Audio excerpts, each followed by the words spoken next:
24 مئی بلوچستان کے دارالحکومت کوئٹہ میں چمن پھاٹک سے گزرنے والی ٹرین کے قریب خودکش حملے میں 14 افراد جاں بحق ہو گئے تھے، جس کی ذمہ داری کالعدم بلوچ لبریشن آرمی نے قبول کی۔ BLA 2011 سے اب تک 20 سے زائد خودکش حملے کر چکی ہے اور ان حملوں میں خواتین کا استعمال بھی کیا گیا ہے۔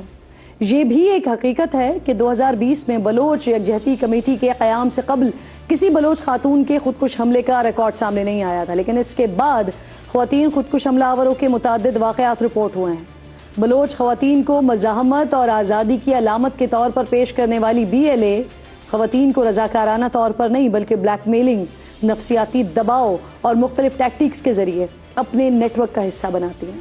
ٹک ٹاک، فیس بک اور انسٹاگرام کے ذریعے خواتین کو رابطے کیے جاتے ہیں، ویڈیوز شیئر کر کے ان کی ذہن سازی کی جاتی ہے، اعتماد حاصل کر کے قابل اعتراض ویڈیوز حاصل کی جاتی ہیں اور پھر انہیں بلیک میل کر کے خودکش حملوں پر مجبور کیا جاتا ہے۔ ولسن سینٹر کی جنوری 2025 کی رپورٹ میں دعویٰ کیا گیا کہ بعض خواتین کو جعلی سوشل میڈیا اکاؤنٹس کے ذریعے رابطوں میں لایا گیا، ان کا اعتماد حاصل کیا گیا اور پھر قابل اعتراض مواد کے ذریعے بلیک میل کیا گیا۔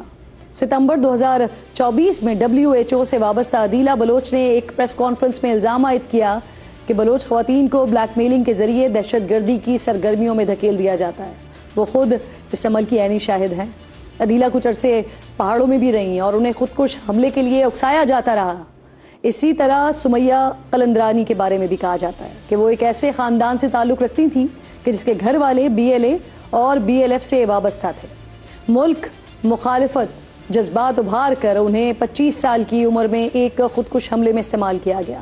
ایسوسیٹ پریس کی 2025 کی رپورٹ، فرائیڈے ٹائمز جنوری 2026 اور بلوچستان پلس دسمبر 2025 کے مطابق سوشل میڈیا پلیٹ فارمز خصوصاً ٹک ٹاک، فیس بک اور انسٹاگرام مبینہ طور پر بھرتی اور رابطوں کے لیے استعمال کیے گئے ہیں۔